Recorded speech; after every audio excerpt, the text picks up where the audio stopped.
പലപ്പോഴും നമ്മൾ ശ്രദ്ധിച്ചാൽ മനസ്സിലാവും, എവിടെയെങ്കിലും ഒരു വാഹനത്തിരക്ക് സ്ഥിരമായി ഉണ്ടാവുകയാണെങ്കിൽ നമ്മുടെ ആളുകളെല്ലാം പറയുന്ന ഒരു കാരണം റോഡിൻ്റെ അപര്യാപ്തതയെക്കുറിച്ചും അല്ലെങ്കിൽ റോഡിന് വീതി കുറവാണ്, അതുകൊണ്ട് സൈഡിനുള്ള വാഹന പാർക്കിങ്, അങ്ങനെ നിരവധി കാര്യങ്ങൾ പറഞ്ഞ് നമ്മൾ ആ വാഹനത്തിരക്കിനെയും അതുപോലെ തന്നെ റോഡിൻ്റെ നിലവിലെ സ്ഥിതിയെയും അവഹേളിക്കുന്നൊരു സമീപനം കാലാകാലങ്ങളായിട്ട് കേരളത്തിൽ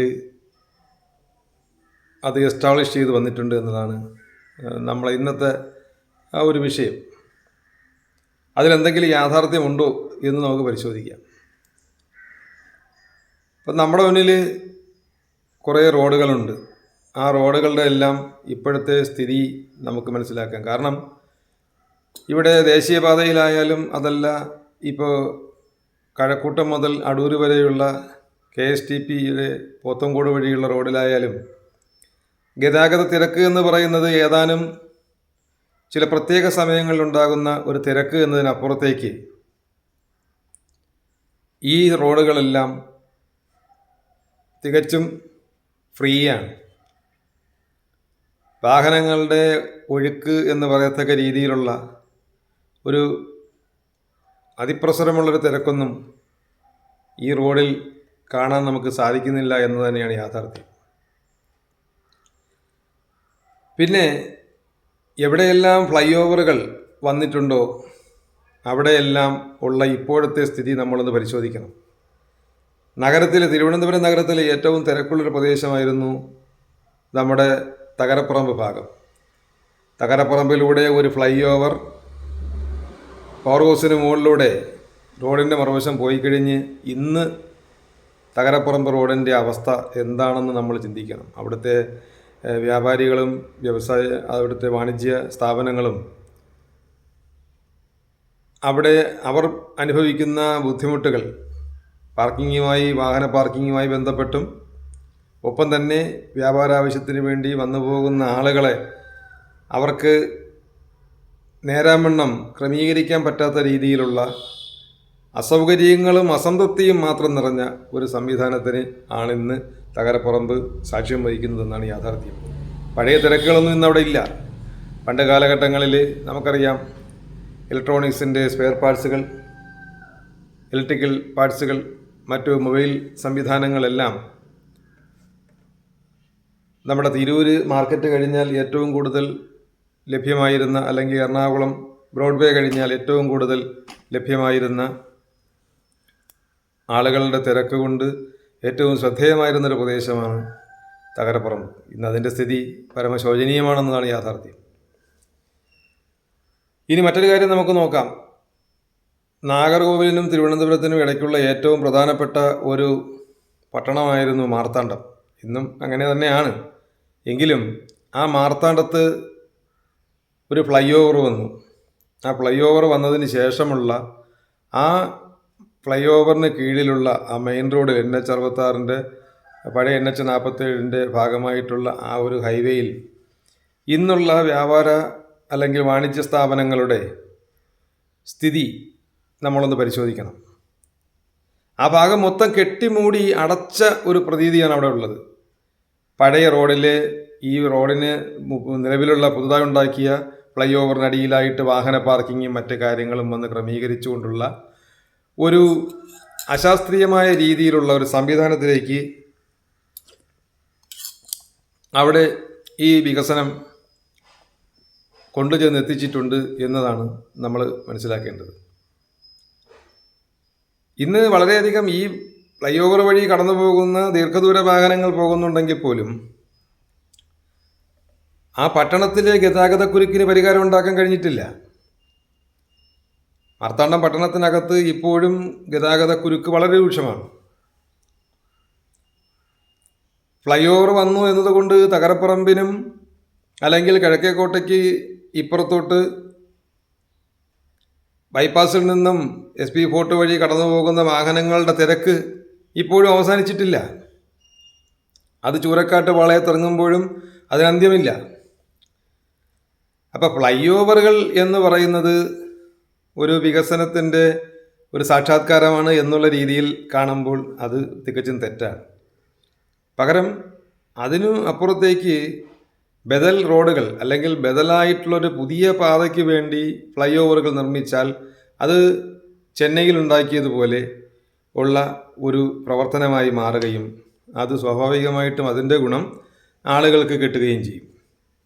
ഇത് പോത്തൻകോടിനെ സംബന്ധിച്ചിടത്തോളം പോത്തൻകോട് ഒരു ഫ്ലൈ ഓവറിൻ്റെ നിർമ്മാണവുമായി ബന്ധപ്പെട്ടുള്ള ആവശ്യകത ഉയർത്തിക്കാട്ടിക്കൊണ്ട് പല കോണുകളിൽ നിന്നായി ആളുകൾ മുന്നോട്ട് വരുന്നുണ്ട്. പക്ഷേ തികച്ചും പോത്തൻകോടിനെ സംബന്ധിച്ചിടത്തോളം നിലവിലെ സാഹചര്യത്തിൽ തന്നെ അവിടുത്തെ വ്യാപാരശാലകൾ ഓണം അതുപോലെ തന്നെ മറ്റു വിശേഷ അവസരങ്ങൾ ഒഴിച്ചുള്ള സമയങ്ങളിൽ വാണിജ്യം വളരെ ബുദ്ധിമുട്ടായ രീതിയിൽ ദൈനംദിന വരുമാനത്തിൽ നിന്നും ഉണ്ടാക്കുന്ന ആ ഒരു നേട്ടം കൊണ്ട് വാടക പോലും കറണ്ട് ചാർജ് പോലും കൊടുക്കാൻ കഴിയാത്ത സാഹചര്യത്തിൽ കഷ്ടപ്പെടുന്ന വ്യാപാര സമൂഹമാണ് പോത്തൻകോട് പട്ടണത്തിനെ ചുറ്റിയുള്ള ബഹുഭൂരിഭാഗ സ്ഥാപനങ്ങളും. ഏതെങ്കിലും ഒറ്റപ്പെട്ട രീതിയിൽ പ്രവർത്തിക്കുന്ന ഏതെങ്കിലും ഒന്നോ രണ്ടോ മാളുകളോ അല്ലെങ്കിൽ എന്തെങ്കിലും ചെറുകിട മാളുകളോ എന്തെങ്കിലും സംവിധാനങ്ങളോ ഒക്കെ അവിടെ ഉണ്ടായേക്കാം. അതിനെക്കുറിച്ച് അവരെല്ലാം വളരെ സുരക്ഷിതമായ രീതിയിൽ പട്ടണത്തിൻ്റെ മധ്യത്തിൽ നിന്ന് മാറി ഔട്ട്സൈഡ് ഭാഗത്തേക്ക് പോയിട്ടുള്ളത് കൊണ്ട് അവർക്കത് വിഷമകരമല്ലാതെ പോകുന്നുണ്ടാകാം. മറിച്ച് ഒരു പുതിയ നിർദ്ദിഷ്ട നിലവിലുള്ള പാതയിലൂടെ ഒരു ഫ്ലൈ ഓവർ സ്ഥാപിച്ച് അവിടെ ഗതാഗതം വഴിതിരിച്ചു വിടാൻ വേണ്ടി ഒരു ശ്രമം വന്നാൽ സ്വാഭാവികമായിട്ടും പോത്തൻകോട് പട്ടണത്തിൻ്റെ ആ ഒരു ഇപ്പോഴത്തെ സാഹചര്യത്തിലുള്ള ഒരു സാധ്യത കൂടി മങ്ങുന്നൊരു സാഹചര്യമായിരിക്കും സൃഷ്ടിക്കപ്പെടുക. അത് കൃത്യമായും നമുക്ക് അത്തരത്തിലൊരു വിശകലനത്തിൽ തന്നെ എത്തേണ്ടി വരും. കാരണം ഉയരപ്പാതയിലൂടെ അതിവേഗത്തിൽ കടന്നു പോകാൻ കഴിയുന്ന ആളുകളെല്ലാം അവരുടെ സൗകര്യങ്ങൾ പ്രയോജനപ്പെടുത്തിക്കൊണ്ട് എത്രത്തോളം റോഡിൻ്റെ സൗകര്യങ്ങൾ ഉണ്ടാകുന്നുവോ അതിൽ ഏറെ സ്പീഡിൽ കടന്നു പോകുന്നൊരു സാഹചര്യമാണ് എല്ലായിടത്തും ഉള്ളത്. അപകടങ്ങൾ ഉണ്ടാക്കുന്നതിന് പിന്നിലും അതുതന്നെയാണ്.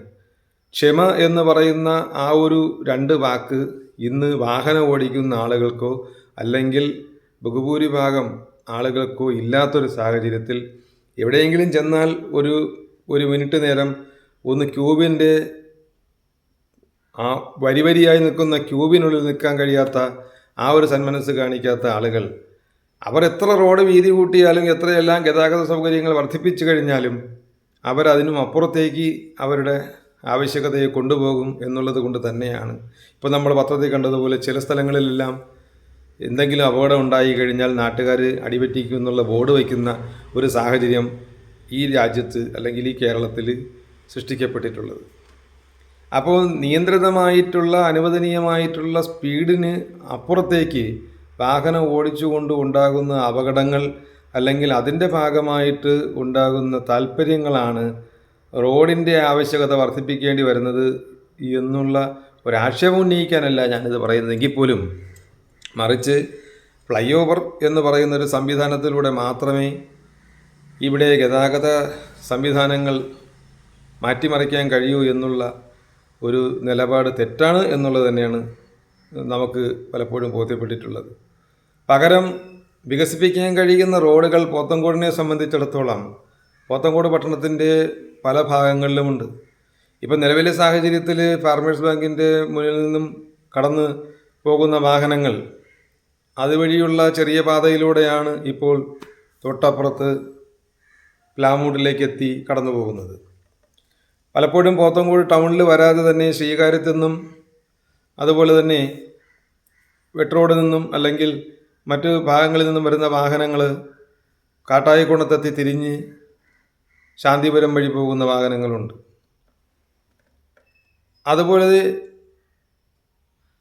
നമുക്ക് പോത്തൻകോട് ടൗണിൽ വന്നതിന് ശേഷം പൂലന്തറ എത്തുന്നതിന് വേണ്ടിയിട്ടുള്ള അതിനുവേണ്ടി തയ്യാറാക്കാൻ കഴിയുന്ന വാഹനങ്ങൾ പോകാൻ കഴിയുന്ന റോഡുകൾ ചെറിയ റോഡുകളുണ്ട്. ആ റോഡുകളുടെ വികസനത്തിന് പ്രാധാന്യം നൽകിക്കൊണ്ട് ഒരു ബൈപ്പാസ് സംവിധാനം രൂപപ്പെടുത്താൻ വേണ്ടിയിട്ട് കഴിഞ്ഞാൽ, അല്ലെങ്കിൽ അവിടെ അത്തരം ഭാഗങ്ങളിൽ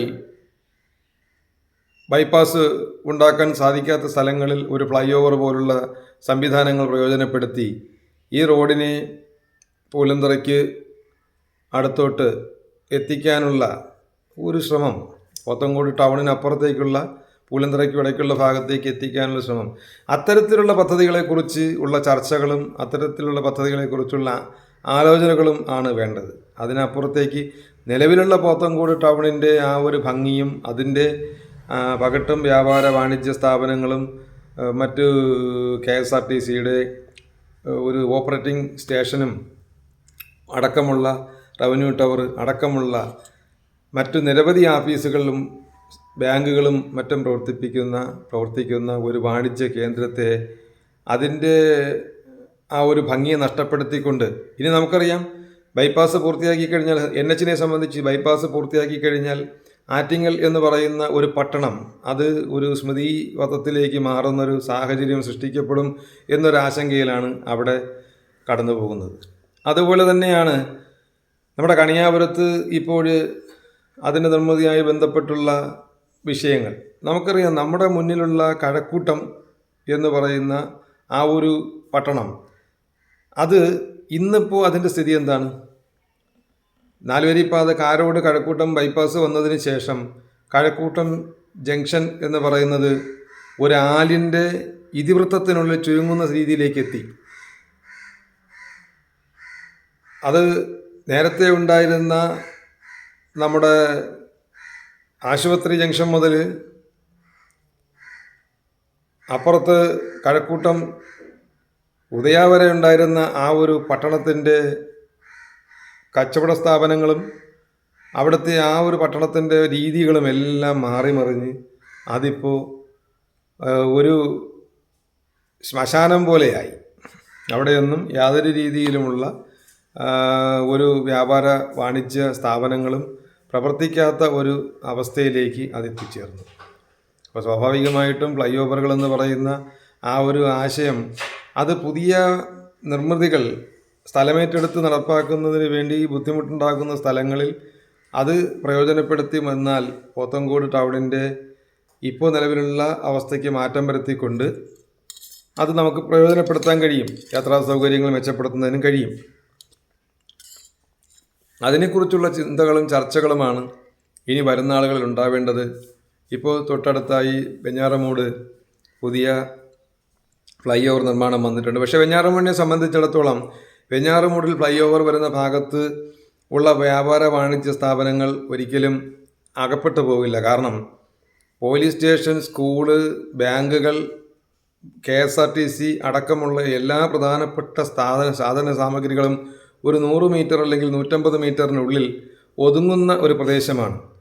വെഞ്ഞാറമൂട്, നെടുമങ്ങാട്, പുത്തമ്പാലം, ആറ്റിങ്ങൽ റോഡ് ക്രോസ് ചെയ്ത് പോകുന്ന ഒരു സാഹചര്യവും അതിൻ്റെ ജംഗ്ഷൻ എന്ന് പറയുന്നത് കുറച്ചുകൂടി വിശാലമായ അവസ്ഥയിലോട്ടും മാറി നിൽക്കുന്ന സാഹചര്യത്തിൽ അവിടെ ഒരു ഫ്ലൈ ഓവർ വന്നതുകൊണ്ട് വെഞ്ഞാറമൂടിൻ്റെ പ്രാധാന്യം, ജംഗ്ഷൻ്റെ പ്രാധാന്യം ഒരിക്കലും നഷ്ടപ്പെട്ടു പോകില്ല എന്നുള്ള ഒരു യാഥാർത്ഥ്യം നമ്മുടെ മുന്നിലുണ്ട്. മലയോര പട്ടണങ്ങളിൽ ഏറ്റവും സുപ്രധാനമായൊരു സ്ഥാനമാണ് വെഞ്ഞാറമൂടിനും ഉള്ളത്. നെടുമങ്ങാട്, പോത്തൻകോട്, കല്ലറ, വെഞ്ഞാറമൂട് ഇതെല്ലാം മലയോര പ്രദേശങ്ങളിൽ ഉൾക്കൊള്ളുന്ന വ്യാപാര വാണിജ്യ പ്രാധാന്യമുള്ള പ്രദേശങ്ങളാണ് എന്നുള്ളത് ഉയർത്തിപ്പിടിച്ചുകൊണ്ട് തന്നെ പോത്തൻകോടിൻ്റെ ഒരു തിരുവനന്തപുരം നഗരത്തിൻ്റെ ഉപഗ്രഹ നഗരമായി വളരാൻ സാധ്യതയുള്ള ആ പോത്തൻകോടിൻ്റെ വികസനത്തിന് വേണ്ടുന്ന രീതിയിലായിരിക്കണം, നാളുകളിലെ വികസനത്തിന് ഉതകുന്ന രീതിയിലായിരിക്കണം അതിൻ്റെ ഗതാഗത സൗകര്യങ്ങളെ ക്രമീകരിക്കുന്നതിനുള്ള മാസ്റ്റർ പ്ലാൻ തയ്യാറാക്കാൻ അധികൃതർ ശ്രദ്ധിക്കേണ്ടതെന്നാണ് എൻ്റെ ഒരു കാഴ്ചപ്പാട്. യോജിപ്പുകളും വിയോജിപ്പുകളും ഉണ്ടാകാമെങ്കിലും കാഴ്ചപ്പാട് അത് പൊതു താല്പര്യങ്ങൾക്കനുസരിച്ചുള്ളതായിരിക്കണം എന്നുള്ളത് കൊണ്ടാണ് ഇത്തരത്തിൽ നമ്മുടെ അഭിപ്രായം ഇവിടെ കുറിക്കേണ്ടി വരുന്നത്.